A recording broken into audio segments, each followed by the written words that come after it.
Hi everyone, Karen Cecilia here. How are you? I trust you are all doing great. It's overcast here in Kingston. It has been overcast for quite a couple of days now, with the sun barely peeping out from time to time. But we are grateful and we are thankful. Remember to like the video and share it. This particular story is going to require you to send me a comment. And why is that? Is because you might have another interesting story in this genre, and you might want to say, look at that one, or yeah, give us. No, you might say, give us more. Could you find more? But I don't intend to give you more of this. But this is such a iconic and beautiful story that I can't help bringing it to you.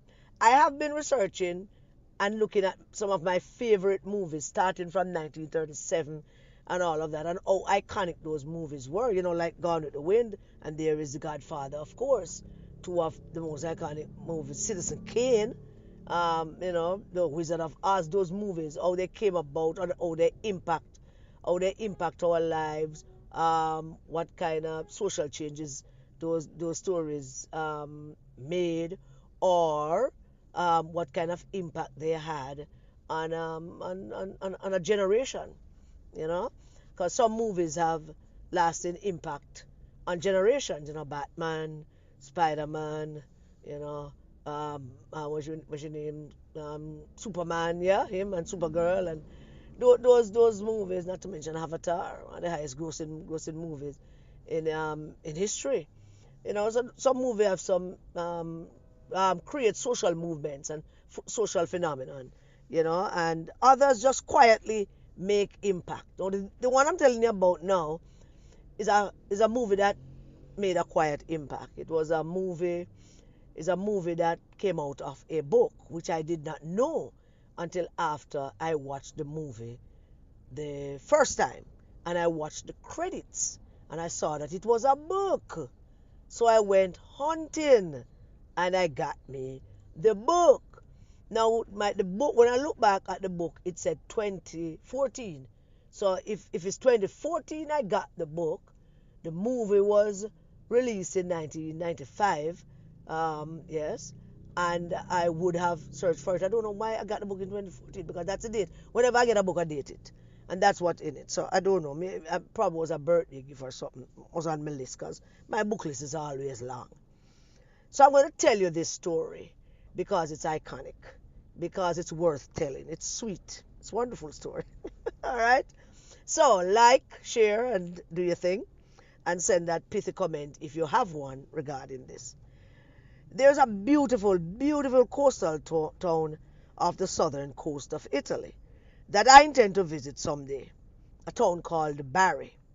Bari is the capital city of Puglia, along the coastline of the Adriatic Sea. So in my mind, I imagine Bari to be absolutely beautiful. I imagine small cafes overlooking the coastline and the train lines. I imagine the train stopping. I imagine strangers hanging out, having teas and making friends and just talking. That's my imagination of what Bari is based on my research. In this movie that I'm about to tell you, Clint Eastwood not only directed the movie, but he starred in the movie as well. And he plays a traveling photographer who came to Madison County in Iowa to photograph the historic bridges of Iowa. Now, Madison County in Iowa has historic bridges. So there are two truths from the book, from the movie. One, there's a town named Bari in Italy. And two, Iowa in Madison County does have historic bridges. Truly. Now, I have to point out Iowa because there are a lot of Madison counties in the U.S. Oh, a lot of them. Maybe 15, maybe more. But I can at least count 15. I know that there is a Madison in Georgia. There's a Madison in Mississippi. There's a Madison in North Carolina. There's a Madison in Indiana. Even New York have a Madison. And Texas have a Madison. And I can't help but wondering what impact President Madison had on the whole thing. James Madison, who I believe was the fourth president. Was he? Yes. Abraham George Washington was first. John Adams was second. Yeah, and who was third? Jefferson was third. So Madison was fourth. Yes, Madison would be the fourth one. Now Meryl Streep starred alongside Clint Eastwood, and Meryl Streep's character is a woman named Francesca, and she was the one who first mentioned Barry. In one of the scenes, they were talking about his travels, and he asked her where she's from because she is an Italian. She's from originally Italy, and he asked her, "Where in Italy are you from?" And she said she was from Barry, and he was delighted. Robert, who Clint Eastwood played, when she said that she was from Barry, because he said he knows Barry. He has been there, and told her how he was on his way to somewhere else to photograph some things on a particular day, and he stopped in Barry. When the train stopped, he thought it was beautiful, so he just got off and he stayed a bit photographing the town. He said it was a good experience for him and he wants to go back. At that point, I looked up Barry and saw it was real, and that added another layer of magic to the story. No, I didn't look up Barry on Google, because I forgot sometimes that I could Google. But I do have a map book with countries that do exist anymore, or countries that exist now but has different names. So that is it. The movie is The Bridges of Madison County. And it's a book. It was written by Robert James Waller. And the book became a literary phenomenon. And the movie drove the book way out into the stratosphere when the movie came out. It was just something else. And that's the reason why I want to share it with you. So here goes. Now, there's a scene in the movie that most people agree, if not all, that this scene in the movie, this one particularly scene where there's no talking, no noise, no music, no nothing, just acting, great acting, and this is the scene that really got the world talking about this movie. She had her hand on the door. The rain was pouring, and all she had to do was open the door. She had her hand on it. She pulled the latch. She hung on to it. All she had to do was now open it and step out. But she didn't. And it was that one moment that changed everything for this movie. All right? In 1992, let me take it from the beginning. In 1992, a quiet novel landed on bookstore shelves without any fanfare. No celebrity endorsements, no marketing campaign, just a slim 171-page love story about 4 days in Iowa between a housewife and a photographer. Within 3 years, the book had sold nearly 10 million copies. Middle-aged readers were buying it in airports, passing it on to their sisters and their mother-in-laws, crying on their lunch breaks. The world couldn't explain why this book hit so hard, but it just did. And of course, when something hit that hard, Hollywood came running. Steven Spielberg bought the rights to the book. He brought in not one, not two, but 3 Oscar-winning screenwriters. One by one by one, they failed. They couldn't write a script that could capture the foundation and the essence of this book.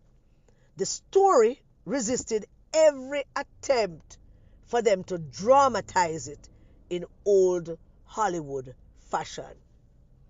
Critics had called the novel the world's longest greeting card. Because how do you film a love story where nothing really happens? Where the entire power of the tale lives in what people did not do. So the directors walked away, the scripts were thrown out, the project was dying, and Spielberg shelved it. But then, Clint Eastwood, the man, Dirty Harry, famous for squinting at outlaws and growling and shooting people in the desert, he looked at that failing project and he said to Spielberg, give it to me. I'll do it.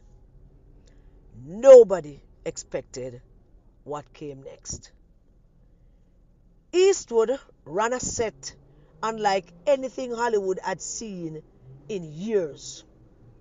No shouting, no chaos, no ego, just quiet. Simple quiet. Meryl Streep, who would go on to call it one of the quietest sets she had ever worked on, dissolved into the role of Francesca, an Italian war bride trapped in a beautiful empty life on an Iowa farm. Trapped. So Eastwood filmed chronologically, slowly, the way that real days unfold on a farm in rural Iowa. He didn't use Hollywood lights. He used natural light. The sun in the day, the sun when it going down. It was beautiful.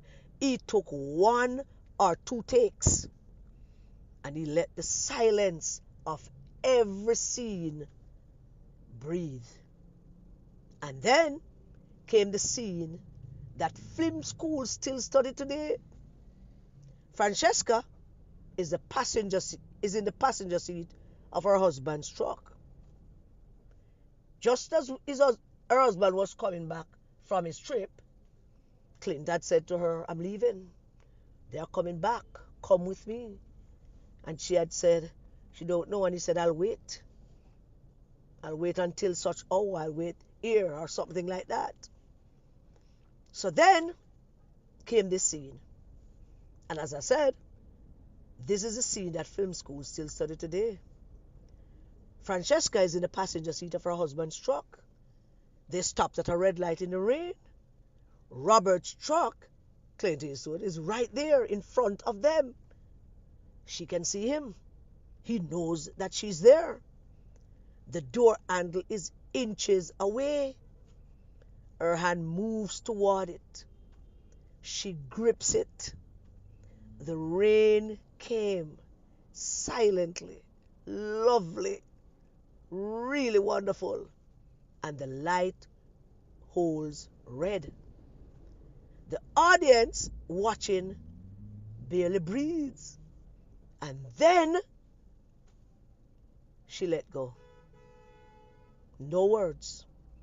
No words, no music swells, no high drama music, nothing. No dramatic speech, nothing. Just a woman's face telling the story. Just a woman's face telling the story of every sacrifice that she has ever made, every road that she has never taken, every morning that she'd woken up and chosen the life that she had over the life that she wanted. That was all that could be seen, just that face. The light turns green. He drives away. She stays. And that scene, entirely wordless, became one of the most discussed moments in modern cinema. Not because of what happened, no, but because of what didn't happen. The film opened in summer of 1995. Critics who expected a sentimental mess found something they couldn't quite explain. It was quiet, patient, honest. It made $182 million worldwide at a budget of $22 million. Meryl Streep earned an Oscar nomination for it. And decades later, people still talk about it in hushed tones. the way you talk about something that just got too close to the truth, but never came. But here's the thing. Here's the thing that nobody mentions about the film. And I might be wrong here. I could very well be. It wasn't really about a love affair. No, it wasn't. Not to me. Not to many others too. It was about every person who has ever stood at a crossroads and chosen the harder, quieter, more loving path. You know, the parent who stayed, the partner who didn't leave, the dreamer who set aside the dream and picked up the responsibility and never went back to the dream. Clint Eastwood didn't make a romance, didn't make a love story. He made a mirror. And when audiences looked into it, you know what they saw? Themselves. All the door handles that they had gripped and let go of, all the green lights that eventually came, all the lives that they had chosen over the lives that they had imagined. But that sounds like a tragedy, but it's not. It's not a tragedy. That's just being human. And sometimes the most powerful thing a story can do is simply say, I see you. I know you. Thank you. Your quiet choices mattered. I know that the love you let go still count. So I appreciate you. Sometimes the door you don't open also defines you more than the one you do. And that is not something to mourn about, because that is not a tragedy either. That is something to honor, something to breathe in. Because sometimes many of us have to make those hard choices. And that is what the Bridges of Madison County is about. Please go watch it. And if you can't get the book, it's better. The book is better. The books are always better, damn. But if not, go watch The Bridges of Madison County and tell me what you think. If you think there's any other iconic movie that you'd like me to explain to you, please let me know. In the meantime, thank you so very much for tuning in to History and Stories. All right? God bless you all. Stay safe, everybody, and keep the children safe. See you in the next story.